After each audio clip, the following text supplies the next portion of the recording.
Drowned in a sea of lies, I found myself gasping for the truth. The revelation hit me like a freight train. My spouse, the keeper of my heart, entangled in a web of deception. How could you? I questioned, the weight of her betrayal pressing down on my chest.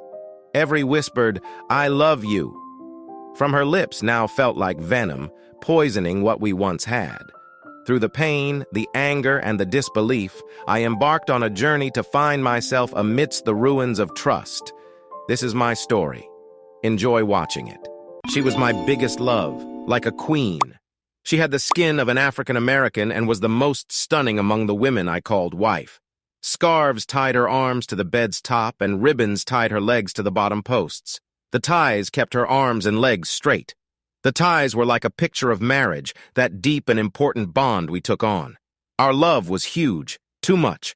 Almost to say some loves are too big for us to fully get, so they must be kept secret. A promise that was true even if seen by just one, but still held us tight. Her arms reached out wide. Her body said, "I am yours, take me. I love what you do. I love you." She whispered it soft. My hand was on her neck, feeling her breath. Her eyes were open wide, full of love. Eager love shone. I could get lost in those dark eyes. I saw myself in them. I was with her. We were one. She felt me completely with joy and want. And she opened her mouth, a silent cry of joy. Quiet. Her head moved side to side as joy took over. She pulled at the ties. And I sighed too. Done. Then she relaxed, a time that wouldn't come again. And I rested too. The night went by. It was May, the 5th month with my 8th wife. It was wild.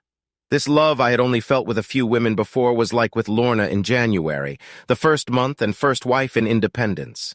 Lorna was blonde, tall, and big, a farm girl from South Africa who liked my company, and love grew from there. She took me with a power that left me drained that night, and I was glad to satisfy her. I left her sleeping, and our marriage was, of course, a success. In February, it was Beanley, a lovely and tiny woman from the East who touched me like none of my other wives.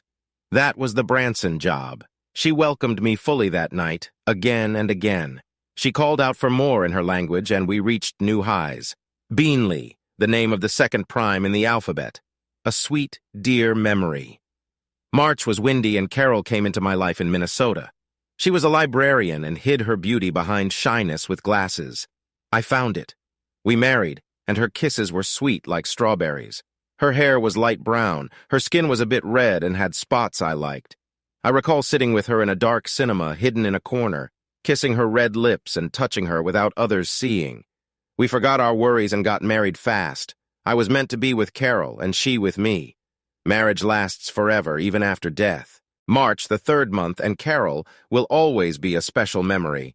She was the ideal woman, the perfect wife. In May, I found love again in St. Louis, almost home. With each wife, my love grew, changed, and was fulfilled. Ellie was lively, with bright eyes and a playful way. Ellie and I tried out love toys, and she loved one machine especially. It made her very happy, and I was there with her. She shouted with joy, and then fell asleep on me. I woke her up once in the night to show her love again with hugs and gentle touches. Ellie will be remembered for her energy and love. I loved her, and she loved me. Then there was Jennifer in July. She wanted us to be close right away and had new ideas, but we never got to try them as she fell asleep in the middle of our happiness, tied by only hands. She kissed me and asked for more until she was too tired. I'll always think of Jennifer with July and its warm, fun nights. She was a very good woman. As I moved through the months and letters, I found I could love more and more, especially one woman at a time. Love gets stronger over time. It's not just for fun. The bedroom is a special place for love to grow and meet our basic needs. That's how it was with Karen in November in Kansas City, Kansas. Karen was older than me by about 15 years, but so beautiful, with hair turning gray. I remember our first and only kiss. Her tongue met mine strongly as I held her, and she moved close. Karen loved being close more than anyone I've known. Our time together was about discovering what we each liked. Karen was bold, and our time together was intense. Karen was almost too much for me, if that's even possible. A stunning lady. The 13th letter and month just 2 months off. I was still getting over it, thinking about Karen and November with a lot of feeling. But then came Mindy, the January bride I'd always hoped for. Dark hair, not too tall or short, dressed in black with rings and ink all over. I'd never thought I'd fall for this type and even marry one. It was all so quick. Met one day, wed the same day with no regrets. There were rings and rods to play with, designs to follow. I was gentle with her, which took her by surprise, and she chose to wear a gag to mute her shouts of joy. We used chains for her hands and feet, and around her neck too, and it was all new to me. Our time was short, but she slept peacefully afterwards, showing she was content in every way. I loved her tattoo saying property of Mindy with a symbol for the 13th letter. I took breaks during the non-prime numbers, then I met Queenly. Queenly was different. Even among all these unique ones, she stood out, tall and slim, always smiling, uplifting. Then, in bed, she became wild, honest, and pure in a way the others weren't. I've loved all 8 wives, but Queenly was a goddess among them. Her love was clear and her desire unstoppable. Queenly, the best. 2 months to 19. Letter S, July, I remember. Love and marriage. 8 wives, yet no law broken. Morals matter in family and elsewhere. It's a pattern, I said on the phone. Josh Mitchell had his gun and holster in the drawer. It's all about primes. He targets in the 1st, 2nd, 3rd, 5th, 7th, 11th, 13th, and 17th month. He matches letters to the months and does the same for the women's names. Usually, he strangles them, though Karen, the first one, had her neck broken. If he keeps to this pattern, it'll be a woman with an S name in July. July is the 19th month since he began a year and a half ago. S is the 19th letter. No, I didn't work it out myself. It was my wife, Linda. She loves puzzles, and I mentioned the case. It's been in all the papers. We've got DNA, emails, but no clue who he is. No match in the databases, no fingerprints. He just started taking lives and never stopped. One upside. The gaps between prime numbers get bigger as they increase. All right, I'll get back to it. Mitchell had strong feelings against criminals. He couldn't stand those who harm others. Most cops saw things as right or wrong. You stole or you didn't. You killed or you didn't. You dealt drugs or you didn't. They saw the world this way because that was their belief. But for him, apart from his wife, Linda, it was not so clear. Linda was special. She was probably the only woman around who could have ended up with him since he could see the mist from his bedroom. Many women might have loved him if he was into girls from Illinois, but he wasn't. Being with Linda Mitchell meant he didn't look at any other woman. Linda was all he needed. Even if the 6th Fleet came by and she was interested, which she wasn't, Linda was fine with him. He looked after her, and she looked after Josh. But he didn't trust her. Women like Linda got attention from men, but he was sure she was only his. Right then, Linda Mitchell was in a motel just over the Mississippi, within view from her bedroom window if anyone had binoculars. Her legs were wide open while her lover, Paul Pereno, was with her as hard as he could. Linda liked being with Pereno because he wasn't a cop, wasn't silly, wasn't married, and didn't care about her as a person. She wanted to have sex, and her husband was busy being a cop. So she called Paul and asked if he wanted to. Of course he did. So they did it. It happened about once a month. Perino didn't even have her number, but he caught her eye, so she called when she wanted him. It worked out to once this month, none the next. She felt a bit of guilt, but actually she just thought she should feel guilty, so maybe that was what guilt was. This was the 7th time, she thought. She probably should stop calling him once her husband got promoted. But that hadn't happened yet. He had been saying it would happen soon for 5 years. He just wasn't very bright. She figured, "Paul, do it. I love it," she said, without much emotion. And he heard, "Only you are the best." But he did his best, and her long, smooth legs were something rare for a man to find. But that was becoming less of a secret as word got out. Linda was a very beautiful woman. In this factory town, now more like a 1.5 factory town because of closures, Linda was beautiful, world-class, with a bit of makeup to cover the sunspot on her cheek. That same sunspot Josh found cute and wished she wouldn't cover.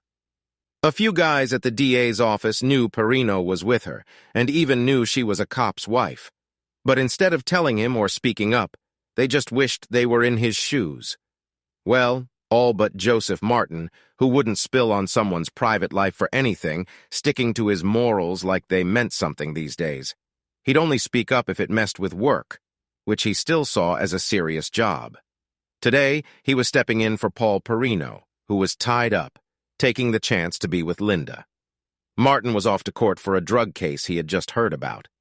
Now it was getting in the way of work.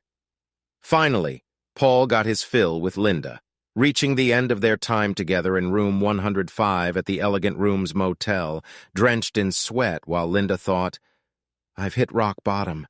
Now I'm going to feel this for hours. His sweat is all over me. Yuck." She thought she should enjoy this more. Something felt off. She couldn't shake it. Her husband was on her mind. Josh was grown, but he looked after her. Yet this felt good in the moment, just like a strong drink, and she just hid the mess with tissues. It was fun at the time. She told herself it was worth it, not wrong. She wasn't cheap or bad, and it wasn't an issue with Josh. She got dressed as Perino rolled out of bed to pick up his phone. Paul then got a call to see his boss, someone real important, not just pretending. Perino tried to play it cool, leaving for work. He didn't know his boss had figured it all out, where he was, who with, and what they were up to. He dressed, feeling good. He'd swapped Linda for some court job and raced to meet his boss. As Perino fixed up at the police station, Josh Mitchell got called in by the captain just a few steps away. Josh was there in no time. "I got a call from the DA about your wife. She's one of a kind, most beautiful in miles." Josh beamed with pride. "She works hard." Josh felt like he'd been hit. The captain was straight up, no messing around. Mitchell stood there for a bit, then had to sit. "Sorry, sir, had to sit down." "No worries." He is called Paul Perino by the DA, a younger guy Josh thinks meets up with once or maybe twice a month. Perino might lose his job soon, in part because of this and also because he's started to act too full of himself and has stopped keeping the affair a secret. He's not well liked anymore. The DA mentioned that he's shirking work, often vanishes. Could be he's got another side thing as well. Mitchell was unsure of his next move. "You can't make things worse for her," the boss said, reading Josh's mind. "You're not the first cop to deal with this mess. One of the guys, Wife 3 Kraus, is in between marriages because he cheated, and some men actually manage to mend things and keep their marriage. Just keep your cool." "Can I head home? Need someone to accompany you?" "No, I've taken hits before, just never expected one from her." He admitted feeling angry and foolish. The boss offered a look, trying to show support, though it could easily be seen as pity. He wasn't great at showing emotion. Mitchell made his way home, took a wrong turn, yet still arrived before his wife. She had to take a longer route to cross the Miss, going past where Josh worked. As for him, it was a direct path to their suburb. But he diverted unexpectedly and had to circle the block. Once home, he made coffee and sat in the kitchen. Linda came in 15 minutes later. "Oh, you're here. Didn't think you'd be," she noted upon seeing him. She went straight in for a kiss, then tried to head upstairs for a shower, visibly uncomfortable with a bunch of tissues tucked between her legs. "Sit down, Linda," was all he said, in a tone more suited for managing a crowd than showing affection. Her upbringing clashed with sudden fear. Surely he couldn't know, she thought. To her, he was simple, easygoing. "Please sit. Is something wrong, Josh?" Now truly worried, she took a seat at the table's end. "Perino's about to be sacked because he's been sleeping with you." She gasped, wanting to deny, to plead for his trust. "How could you think that?" But she played ignorant, a standard move when caught off guard. "What are you talking about?" she blurted, immediately regretting it. She knew Josh. Josh wouldn't accuse without proof. Head in hands, she faced the music. "How long?" he pressed.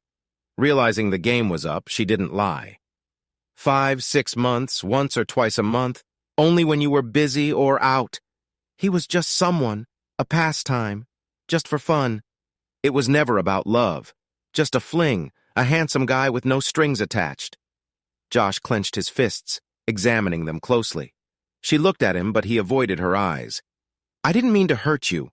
She said it. She was the 1 billionth woman ever. She joked that she may have won free food for life if she was the 1 billionth of something else. "Of course not." "Don't worry about it," he said, not happy. And she knew her mistake wasn't small. Why did she think it was okay, she thought? Can they fix this? Save their marriage? How many others? We've been married, what, 7? No, 8 years? No others. Josh, I don't know why I did it. Was he better? Better built? Bigger? No, nothing like that. Worse, actually. But even bad sex is something. He just looked at her and she knew her last words didn't help. She stayed quiet. Being careful is part of being brave. It's also part of being smart and other good things. He looked out the small kitchen window at the blue sky, feeling sad. He said out loud, I feel so ashamed, so angry, so hurt. I never knew it felt this way. I've seen other hurt husbands lots of times and told them to stay calm and didn't know the deep pain they felt. I saw it but didn't understand. It's crushing. He talked as if his own hurt would make him better at his job. A better police officer now that he found out his wife cheated on him. He should thank her, he thought, but not really. It's real. I can feel the pain. It's like a doctor could take it out. Quiet. He looked at her. Do you want me to go? She asked. Or do you want to leave? She tried to feel sorry for cheating, for betraying him. No, nothing there. Josh wouldn't cheat on her, she knew. And if he did, she'd think about it then.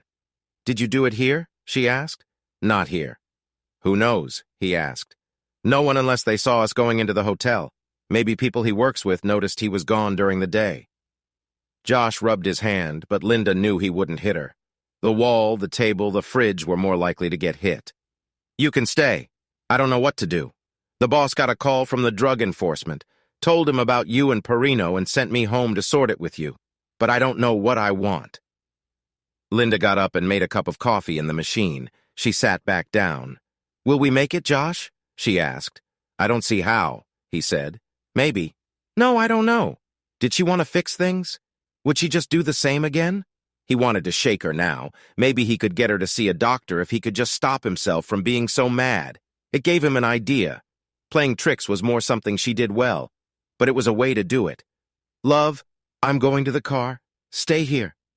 He went to the garage, found the file on the bad man, and brought it to the table. Josh took a deep breath. The boss liked your main guess about the bad man. Why was he talking about this? Was he trying to stay in charge by talking about work?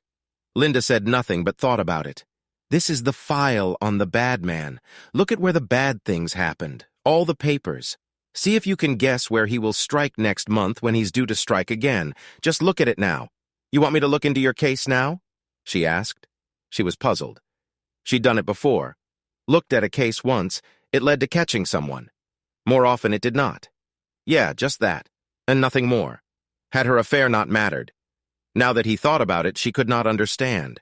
She was sure he loved her. Truly loved her. She saw the emotion and realized she cared for his pain rather than feeling any of her own. Are you okay, Josh? He shook his head. I want to shoot you. I want to strangle you. I want to sleep with you.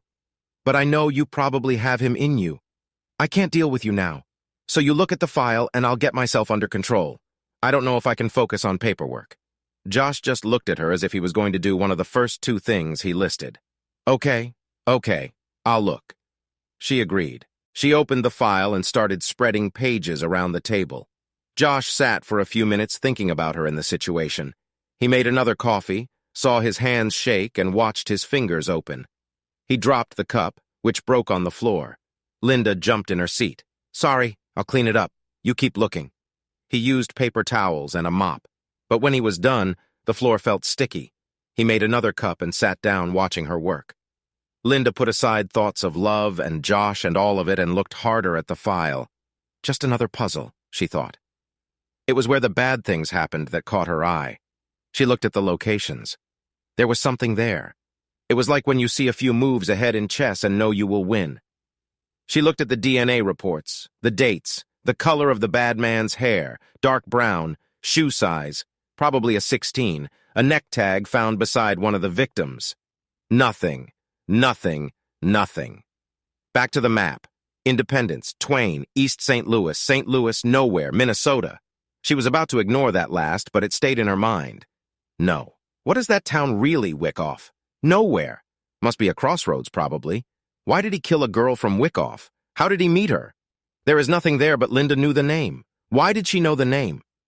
She shut her eyes tight and thought hard about what she knew of rural Minnesota.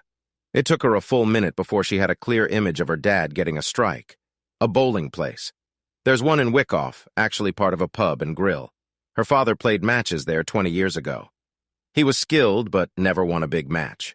He had driven up a week before to a match, the last one before her mom left them. That's why the name was familiar to her. But why did she bed Perino? He looked good, and didn't see anything wrong with bedding someone, that was certain. But he was mean. She knew, had always known, and she thought that gave her an edge. She knew. Her thoughts drifted to the case. Focus on the case. No. Lay them out in the order they happened. All unrelated. South African white girl, tween Asian girl, Wyckoff librarian, St. Louis, sex toys, East St. Louis, Guinevere, Kansas City, Kansas, older woman, Twain Gothic, Paducah, Kentucky, black girl Y2 and Twain. There's a bridge here, a factory making wood cupboards, panels, pressed wood for floors and walls, 35,000 people. Quick food, 2 hotels, she thought and frowned, recalling both. Another small town across the river with 1 hotel. Paducah. What's in Paducah? Linda leaned back and shut her eyes again. She could usually spot links in things. She seemed to hold on to small details that others missed.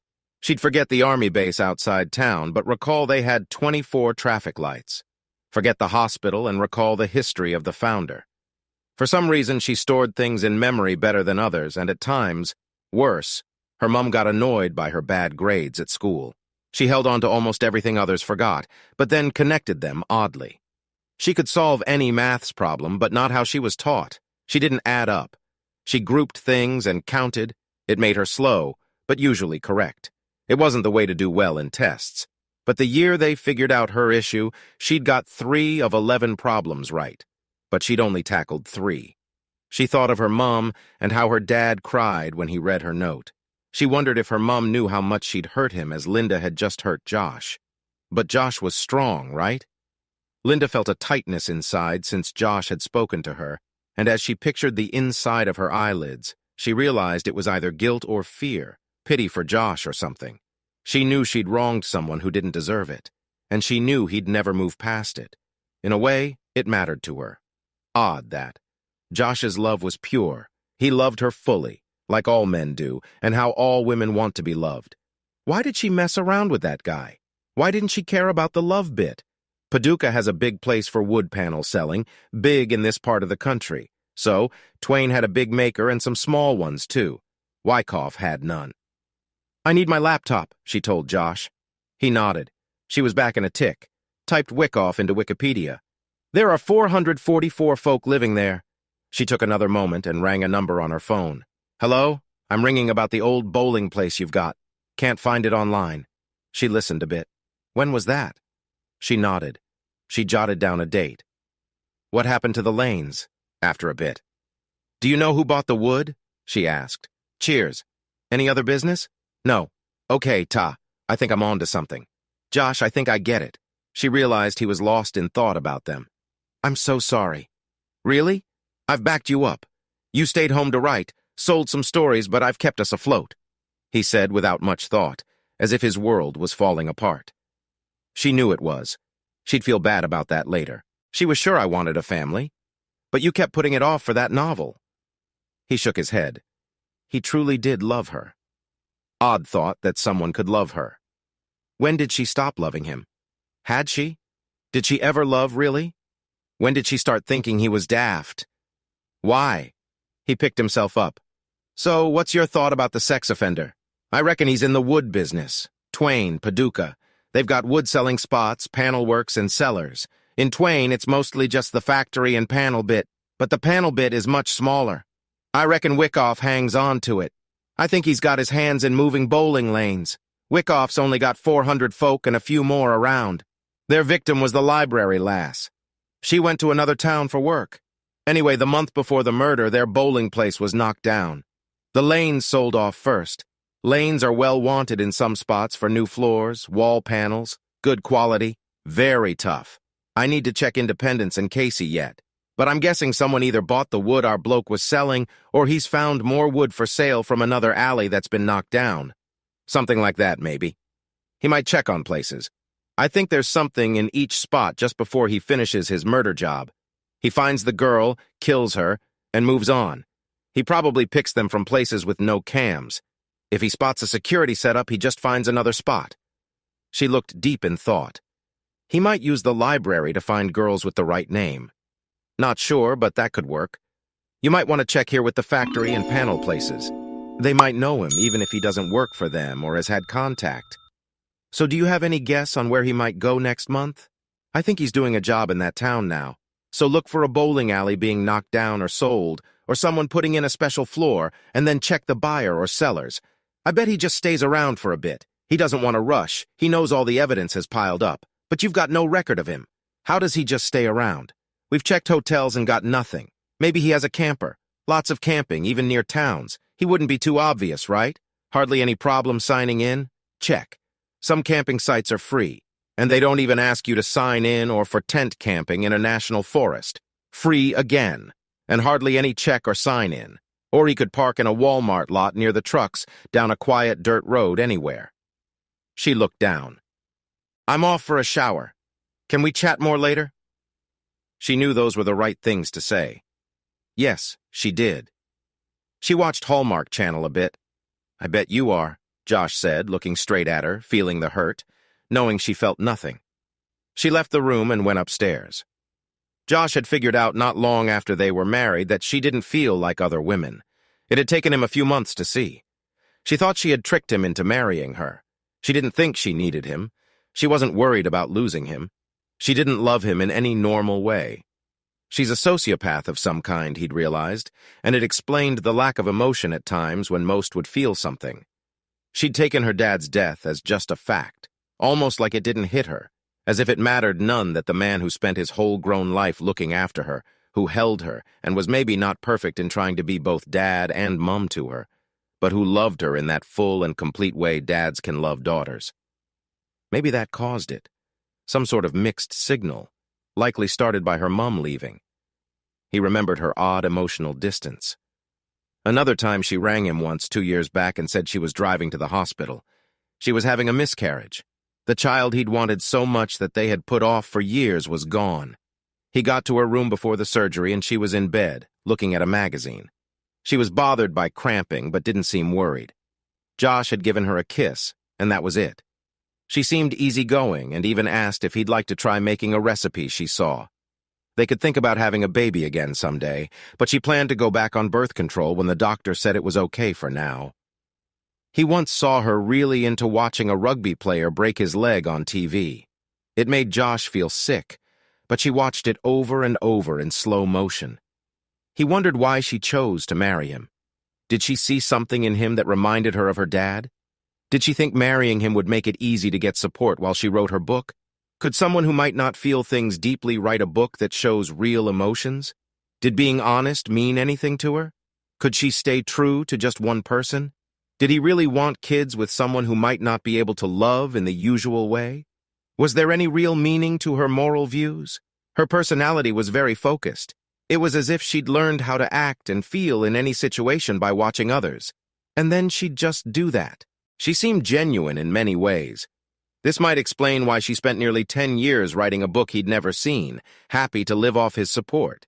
She didn't even seem to worry about Perino now, and her care for Josh felt shallow, like she was just acting because she knew she was supposed to. Maybe she was scared of losing Josh's support, which might mean she'd have to get a job. He knew she didn't truly love the other guy or any guy. He knew this problem wouldn't just disappear. He'd wanted her to see a psychologist for a long time, but didn't know how to make her agree. Now he felt stuck between giving her a choice. See a psychologist or psychiatrist, or they'd have to end the marriage tomorrow. Either way, it might not even matter. He saw his marriage falling apart, like a train derailing. He slept in the spare room, the one he'd hoped to turn into a child's room. He got in touch with Twain Wood Building Products, the biggest business in town since the aircraft factory closed. He talked with some of the marketing and production bosses. 3 of them named the same guy when he asked about bowling lanes. This man bought old bowling lanes to sell to home builders and those fixing up houses. Some folks love that kind of wood in their homes, and he had found a special market for it. His name was Michael Juvenile, and Josh couldn't find him on any criminal records or DNA databases. But they had a simple way to talk about him. About 5'10", a bit skinny with thin glasses, Dark brown hair parted to his right, dark eyes, and he used his right hand, which they knew from the crimes. He wore black trainers and easy clothes, often a coat with no tie, short-sleeved shirts in the warm months. One person thought he had a Mustang. Another thought it was a Dodge Charger. He looked up the records and found a car plate in Missouri, an address south of St. Louis, and a Mustang. He checked the address online. He then rang the local council of the areas where the crimes happened. For building, fixing up homes, and taking down bowling alleys, you need permission. He found a bowling alley about to get taken down in a week, not in those areas, but one across the river from Twain in Illinois. He got in touch with the sheriff of Pike County for his thoughts. Sheriff Jones. I'm Josh Mitchell, a detective from Twain. What can I do for you, Josh? The sheriff of a small area probably didn't have many deputies, so Josh was glad to talk to the boss. I'm looking into a series of very bad crimes. I have a guess. Yeah, a lead. We haven't had trouble here, but do you think it's linked? I have no proof, nothing solid. But you have a bowling alley being taken down soon. Yeah. You think they're linked? The sheriff asked. Yeah. I have someone helping me who thinks the guy might be into buying and selling old bowling alley floors. I have a name. A man named Michael Juvenile who might be after the floors there. I'd like to come over and see if he's around. He's not in any of the usual records. Can't even find an address close by. Mike Juvenile. Never heard of him. Why don't you come over and we'll head there? It's out in the sticks at a small crossroads. They've not started yet. Permissions just went out. I'll be there first thing in the morning. Hey, Josh, the helper is your wife. Caught you. It's not that weird for a wife to help her detective husband. Yeah, she's good at solving problems. Bring her along if you want. Not sure that's a smart move. Josh went home and saw Linda at her computer at the kitchen table, hard at work. He wondered if she was really trying to write a book. Hi, love, she said. He sat down and said, Linda, I've made up my mind. I'm ready to keep trying with our marriage a bit longer. As long as you keep seeing a psychologist or psychiatrist starting as soon as we can book it. You mean a marriage guide, right? She asked. Not quite. I'm thinking more of a mind doctor or brain doctor. If one knows a lot about marriage issues too, that would work. But I want you to see one for you. She was really angry. You think I cheated because I'm mad? No. I think you're without feeling for others. Which made her pause because she could spot the signs in herself. She knew she didn't feel like others did. And she was clever in odd ways. Where others would feel sad now, she would guess they might feel happy. Now she understood. Josh went on. Take it or leave it. I need to know if living with you is possible. I needed your faithfulness. I need it always. You are the most lovely woman around. Men will keep coming on to you. I need to know if you can be faithful, always. If you don't say yes to this now, I will talk to a lawyer and start a divorce tomorrow. She didn't like being pushed into a corner, but saying yes would at least keep her comfortable life going for now, so she agreed. I gave her a list of 5 brain doctors. She checked them out online and picked a woman. Josh called right away and booked them in for 2 days from then in the morning. Linda, I want you to come to work with me tomorrow. I'm going across the river to Pike County, where they're pulling down a bowling alley in a week. The sheriff even said you might want to come. Maybe you'll see something. She was surprised. Josh said aside from bringing back cases for you to help me think of new ideas, I've kept my job separate. I'm not sure if there's a rule against this. But since I'm testing your theory and you might discover something, I decided to just go for it and face any issues later. If you'll join, I'm in. It could be fun. Josh wondered if she had another reason for going. They drove across the Twain Trans-Mississippi Bridge at 7 the next morning. At 7:45, they were in Sheriff Jones's office, having Starbucks coffee and talking about the case. Sheriff Jones. His guess, please. When he saw Linda, felt the young one might show up at the alley but was more likely to do his deal at the real estate guy's office, a man named Bob Jones, who was the sheriff's brother. Called Bob last night to check who the realtor was, and he said it was him. He's stopping by soon to chat about possible buyers. He mentioned someone contacted him about buying the wood, but he couldn't recall the man's name. He has his card, though. We don't come here much, Linda said, skipping the fact she'd been in the posh rooms a day before. So tell us, where would a guy find a victim? Jones thought. There are bars, a club that's open to anyone most nights, places to eat, lots of churches. Josh hadn't thought of churches. We think the next attack could be next month if he sticks to his pattern. It's usually a week after he's done with his work. We also think he'll go for a girl with an S in her first name. We guess that he picks his victims from where he works, plans how to do it, then either follows her or starts his plan. They are killed in their homes. One was in an empty building in the woods. Linda said, I think he finds them in bars. All the other victims went to bars before they were killed. Even Wyckoff, the librarian. She lived above a bar but hardly ever went down. Josh asked, which bar is he likely to go to, if he doesn't know Pike well and his work is at the real estate and the bowling place? Julie Saloon is out of town on a small road, but it's the biggest hit with the locals here. Shady Grove is in town. Not posh, but it draws a lot of women on Friday nights. Probably Shady Grove. Yeah, he said. Bob, the sheriff's brother, walked into the office. Together they could easily break a sofa. Both guys were big, around 300 each. They had the kind of happy faces some big people have. Hi, Bob, Jones, the estate agent, said, smiling and offering his hand to Linda. Bob was quick to see what mattered. Being big didn't stop him from hoping when he met a beautiful woman unexpectedly. Linda Mitchell, she said, offering her hand. Josh Mitchell. Josh introduced himself and they shook hands after Bob eventually let go of Linda's hand. So, you're looking into someone wanting to buy the lanes? He asked. Yes, just a guess. Probably nothing, I said. It's often best to play down things to not raise hopes or scare the suspect off. That's cop talk for you. Some guy came while I was out, said he'd take the lanes. He bought them from the owners a few days back, left his card with a note, said he'd take the lanes out by Friday, Bob Jones said. Owner said he got a good deal, didn't know if Juvenile would be here, said he hired a company to remove the lanes. Has anyone touched the card? Josh asked. Maybe they could find a fingerprint. Actually, yes, my secretary and I have. I have it here, he said. He pulled it out of a folder. Sheriff Jones got a small evidence bag and told his brother to drop it in. I didn't think we'd find much on the card, but maybe we would. Is that serious? Bob asked. Yeah, the most, Josh said. So the group ended up at the bowling place. Bob had a key, so they went in. Everything not stuck to the building had been sold. The floors usually had to wait when there was no money. It was a small, dark place that smelled of old cigarettes and beer.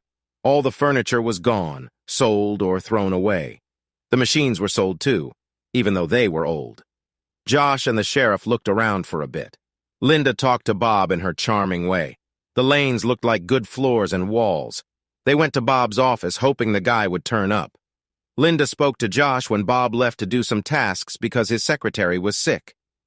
Why don't I dress up and spend some time at the Shady Grove tonight? Maybe the guy will show up. I'll use my middle name. You can watch over me. Her middle name is Susan. Yeah, another beautiful one, Josh thought. He knew the boss might not like it, but it was outside his area, and Linda wouldn't be in much danger with Josh close by. He liked the idea. Maybe the guy would approach her. It was a long shot, but they had no better idea. So at 4, they went to tell the sheriff about their undercover plan at the Grove, and Linda got ready for the night. She wore tight jeans and a tight top that stood out. She wore a brown one, like one the other girl's last scene was wearing. Josh set up an emergency button on her phone and checked the GPS just in case. Don't leave the place with him, do you understand? Don't get in a car. Make your stand right there. As soon as we get his DNA and your prints, we have enough. You leave alone. I'll watch him a bit more to make sure he doesn't follow. And then I'll leave. Meet at the car. He's probably just looking around trying to find an S name. He might not come over if he finds your name. Don't leave with him. And once he knows you're Sue, he might not even try to meet. He could follow to see where you go or live. Linda was laughing. I understand. I won't leave with him. Josh spoke to the bartender about their plan. He agreed to help, but nothing happened that night. Linda sat at the bar and turned away other guys. At last, it was 11:40, and they gave up. Josh and Linda's first meeting with Dr. Carly Ray turned into a long talk for Linda. For the first hour, Josh was there. She asked why they needed help. Josh said he would ask for a split if Linda didn't get help. In that time, Josh spoke about Linda's affair and her odd ways with examples. Linda said he thinks I'm cold-hearted. After an hour, the doc asked him to step out as she wanted to chat more with Linda. 2.5 hours later, she called him back. Dr. Ray. Linda has said it's okay to share everything we spoke about. I can tell you my thoughts on her personality, character, and her mental health. I'm a psychiatrist, which means I can give meds to aid in her treatment." She looked straight at Josh. Linda kept her eyes down. "In my view, your wife isn't cold-hearted. Her issue has a long name, but to put it simply, she does have a conscience. She knows right from wrong. Yet, she's faced so much emotional harm that she thinks any good thing for her is owed due to past pain. She can love, but she puts up walls, like not feeling guilty about the affair, not minding if her lover gets hurt, and so on. She does have feelings, and it might hit her suddenly one day, the hurt she's brought to you, him, and herself. She might start crying out of the blue, realizing the hurt she's caused and feeling that pain as if it just happened. That's not a bad sign. It's a turning point, but it might show in different ways, subtly, or not at all." The doc stopped. Josh said, "She's really clever, doctor. Are you sure she's not fooling you? She thinks she's the smartest person anywhere." The doc smiled. "Luckily, I'm okay not being the smartest in the room. No, I don't believe she's fooling either of us. She does love you, but that love gets buried sometimes." The doc thought for a moment. Being direct is often her way. Talking to her was easy. She freely shares info with someone she trusts, and talking to me seemed without barriers, as far as I could tell. Can she love kids? I mentioned the lost baby. Yes, she can, once we get her to open up a bit. There are cases where this has happened with the birth of a child. We can treat her condition. Both group and one-to-one chats help a lot. There are a bunch of meds that can assist. This feels a bit like madness in some ways, an emotional split. The same meds can make a person feel just fine, but it's a long-term thing. It can get less over time, and her true feelings can take over. But there'll be some odd times along the way. Was I wrong to think this is because of a double trap? Probably mom leaving and dad not being able to be warm or caring. No, that was right, likely with some stuff before her mom went. "And if she wants to tell you, there's a lot more she's kept from everyone," Linda said. "I don't want a divorce, Josh. I knew the affair was a mistake." Dr. Carley said, "You forgot something, Linda." Linda looked as if she didn't recall. The putting down, seeing you as less. "I'm sorry for that, too," Dr. Carley said. "Part of this comes with any affair. Thinking the husband's a fool, that kind of thing. It's all about guilt. That's actually a good sign from your wife. It shows she feels sorry." "Yeah, I've seen a lot of that in family fights," Josh said. "Dr. Carley, you should know, Josh, that the marriage means a lot to her. She always thought it would fail, and this might have been her way to make it happen. She thinks she can sway you by winning your love, tricking you into marrying and some twisted thinking. She has the lover. Others married her because I loved her. There was no trick. She knows she's clever and that others are not."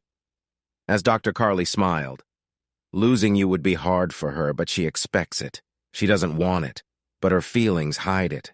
So she loves me loads, but she keeps it a secret because she thinks it will end in pain with me leaving. So she makes it happen. Her biggest fear." Josh thought about it. If we split, would she get worse? Maybe a bit of a drop, but not much worse after a while. She sort of expects it. It's your call, Josh. Do you want to stay with her? Has she messed it up already? Can you get past those images and fears in your head? Ray looked straight at him. She knew how a man in love can fixate on his wife's affair and never stop. "Have you seen many with this issue? Doctor, this mix of signs is probably a once-in-a-lifetime thing for most of us. Except in a clinic or mental ward. Josh said maybe you could write an article on her care." He said it with a bit of a sneer. "Being cynical isn't nice." The doctor laughed, and I'm thinking about it. I'd need everyone to agree, so don't worry. You'd have time to think and you could say no. It was on the 4th visit to the Shady Grove that they found their guy. It was the first week of July. The floor was ripped out in a day at the alley and taken to the next spot. Juvenile got paid without even showing up at the alley or estate agent. Linda, who called herself Sue, was attractive. She wore too much eye makeup, like women often do when they're out looking for men. They parked down the road near the police station, actually, and then walked separately to the pub. She went in a minute before he saw her at the bar alone for a moment. But then men seemed to flock to her. This barman was new to them, so he went up to the guy and asked to chat in private. Josh told him he was a cop, and they stepped into the back for a bit. He shared what he needed, how he would give a sign, and he agreed. Josh went back out, spotted Linda, and glanced back at the barman, who nodded. Then Josh went to a booth. It was busy at 7:20, but not every booth or table was taken. Linda had company and a Virgin Mary. Josh had told her not to drink if she could avoid it. The first bloke to come up wasn't their target. He was blonde, very tall, and probably married or recently split. His ring finger had no ring but a white strip of skin around it. She spoke to him a bit, and then likely insulted him. He looked at her as if shocked and walked off. She did this another 2 or 3 times until the suspect showed up. Right.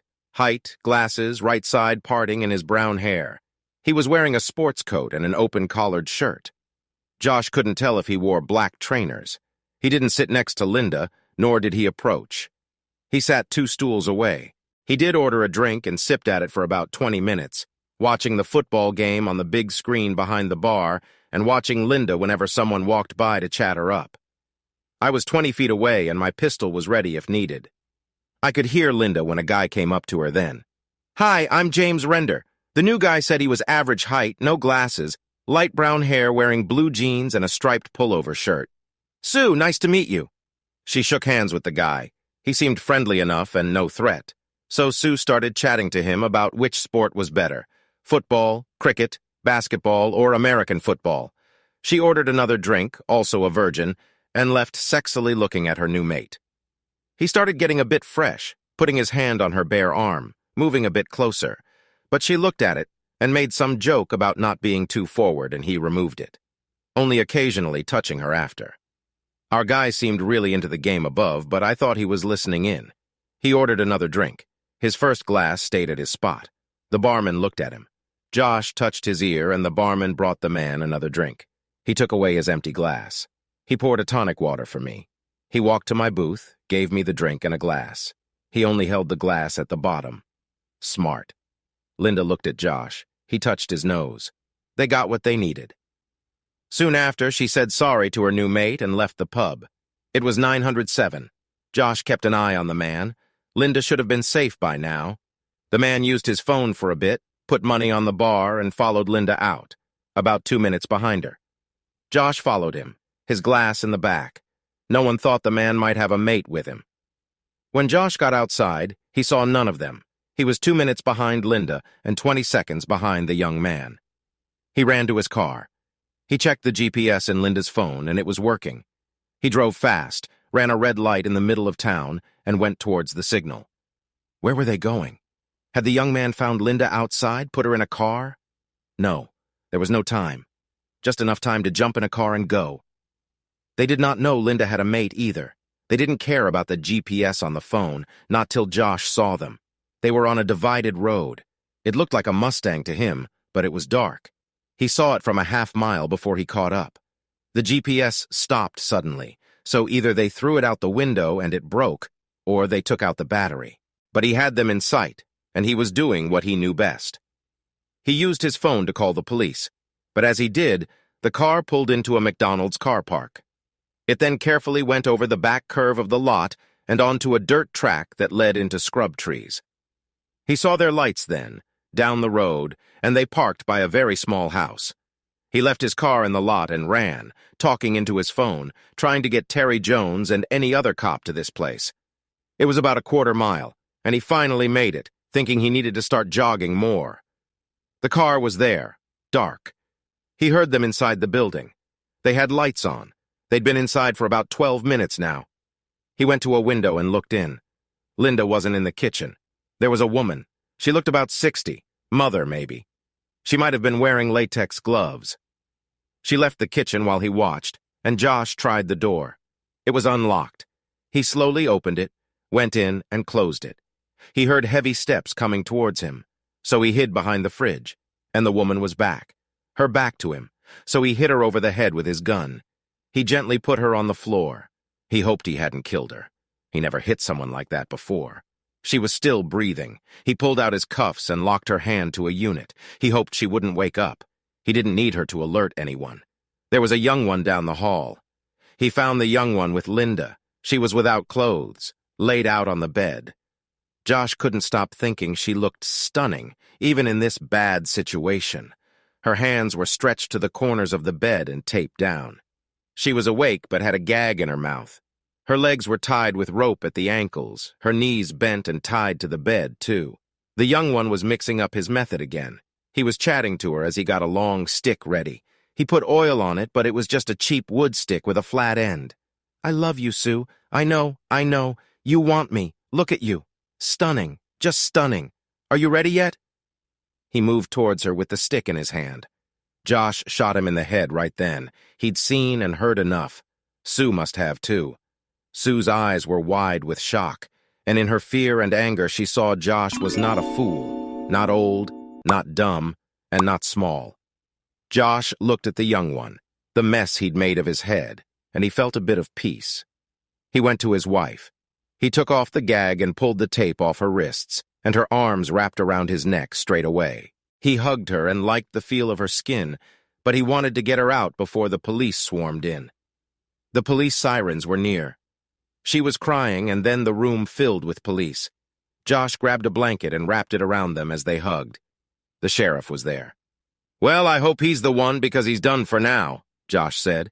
"We didn't know he had help, a sick group." Josh told them everything. That was the full truth. Did he say who he was? He didn't have time. Did he ask the bad guy to give up? No time for that.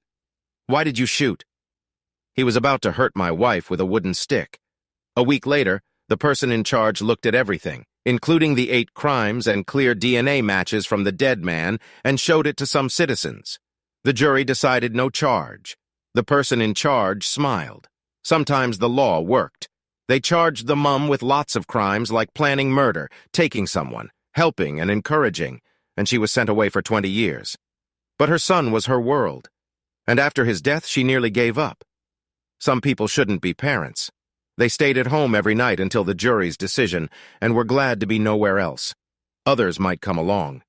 Josh was still thinking about splitting up. But how do you leave a woman when only God knows what's going on in her head? Over the next few weeks, watching TV in the evening became their thing. They would sit together and talk about her latest chat with Dr. Carly, or if he should go with her next time, or if her meds were doing any good, or about his work, the news, or what's happening in the world. They started to cuddle again, like when they were first dating. So for a while it was all about cuddling and remembering. But for Josh, some things wouldn't leave him be. How well was she really? Sometimes when things get really tough, you need to hit pause. He had these images in his mind that were troubling, making it hard to sleep and leaving him unsure. He found it hard to start being intimate after everything that had happened. But then she made the move. One night, a few weeks after that bad time, they were on the sofa getting close like young lovers. He stood up and took off her shirt, and she took off her bra. Linda looked amazing, bare. They kissed, and they finally made love. After they both felt good, they rested for a bit. They were quiet for a while. They snuggled on the sofa. They felt like they were just married. Josh felt she was different with the therapy, the pills. She seemed more connected to the world. She got sad at the end of a sad movie, something he'd never seen before. She showed him a book, let him read some 200 pages and said there was more. She even set a deadline to finish it. Doing well seemed important to her. The doctor mentioned she might write about Linda and her treatment, which Linda was thinking about. "We need to talk about what's next." Sitting bare on the sofa, she leaned into him, her hand looking for his in a way they needed as they talked softly. "Do we have a future?" she asked, this time with hope in her voice. Not like before. Could he forgive? Forgetting wasn't possible. He had spoken to a lawyer. The papers were ready if he decided to go ahead. Josh just said, "I got a call from a detective in Branson. He wants us to check out a case there." She looked into his eyes, feeling him relaxed with her. Sometimes marriage isn't easy. Sometimes it's a gamble. No, he thought as he kissed her. It's always a gamble, and it's never easy. Dear listeners, please share what you think below. And don't forget to like, share, and follow Queen Cheating Tales.